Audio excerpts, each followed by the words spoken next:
Bonjour à tous et bienvenue sur boursicoté.com pour cette nouvelle analyse technique du CAC 40 en clôture avec une séance qui est totalement dans la lignée de ce que nous avons ces derniers jours, à savoir une phase de consolidation très peu marquée avec très peu de dynamique ici.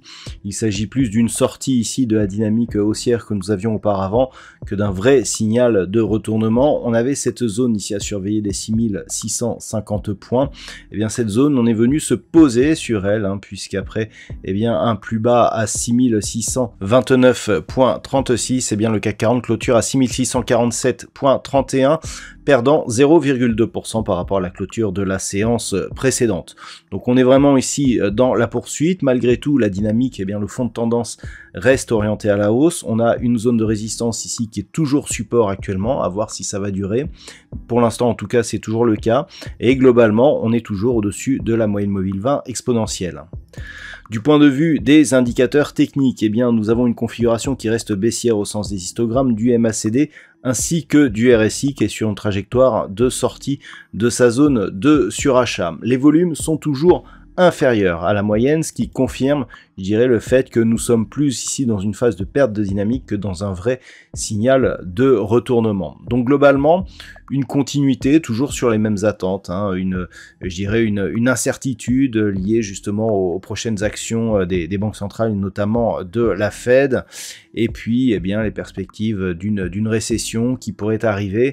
Voilà, c'est ce qui inquiète un petit peu les marchés et qui nous empêche, malgré quelques bonnes nouvelles qui contrebalancent, de vraiment repartir à la hausse. Des bonnes nouvelles qui nous proviennent notamment de Chine où la politique zéro Covid semble avoir vécu ces derniers jours.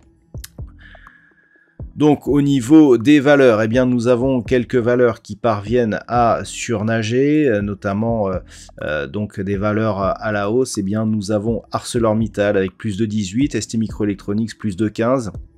Derrière, nous avons des valeurs comme Thales, Airbus ou Worldline. Au niveau des plus fortes baisses, c'est Stellantis qui remporte la palme aujourd'hui, moins 2,55.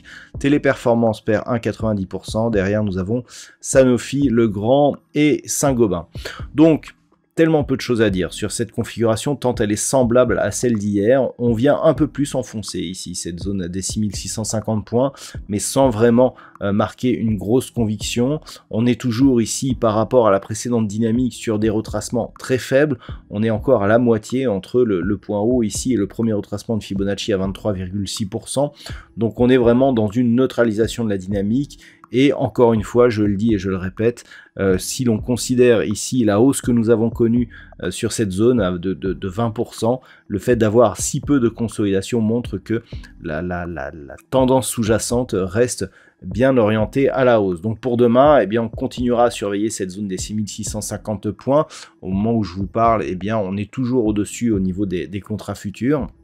Si on parvenait à casser le plus haut de la bougie actuelle qui se situe grossièrement à 6680 points, on pourrait repartir à la hausse. Je vous rappelle que l'on avait une zone horizontale intraday ici à 6690 points. Cette zone, si les cours repartent à la hausse, serait intéressante à observer. A l'inverse, si on confirme donc les différentes attaques et la cassure de la zone des 6650 points, le prochain objectif sera ici 6590 points, avec dans ce cas-là des signaux d'affaiblissement qui pourraient s'intensifier, puisqu'on viendra donc sous la moyenne mobile 20 exponentielle, potentiellement au contact ici de la bande de Bollinger inférieure, Donc là, on aurait un peu plus d'inquiétude à avoir sur la suite des événements. Mais je rappelle que le point de retournement qui se trouve être justement sur un niveau très proche du premier retracement de Fibonacci se situe ici à 6520 points sur le plus bas de cette bougie. Mais globalement, tant que cette résistance ici agit comme support, même si nous sommes ici sur une perte de dynamique, le fond de tendance reste orienté à la hausse et une reprise haussière pourrait nous ramener rapidement ici sur cette zone des 6751 points. Voilà donc ce que l'on peut dire sur l'analyse technique de cette configuration Pour ce soir, d'un point de vue statistique, nous avons une configuration sensiblement équivalente, on le voit d'ailleurs, hein, les indicateurs n'ont pas bougé, les deux bougies sont très semblables, donc une statistique en fait qui se reporte d'une journée, donc un risque de consolidation plus marqué donc pour demain ou lundi, suivi d'un rebond technique très mesuré, donc globalement la dynamique reste baissière pour la suite, mais pas avec une accélération possible. En fait, ce que nous indiquent les statistiques, c'est un mouvement rapide qui serait, qui serait repris par un rebond technique par la suite, mais pas de grosse tendance baissière en tout cas, mais surtout pas de hausse non plus.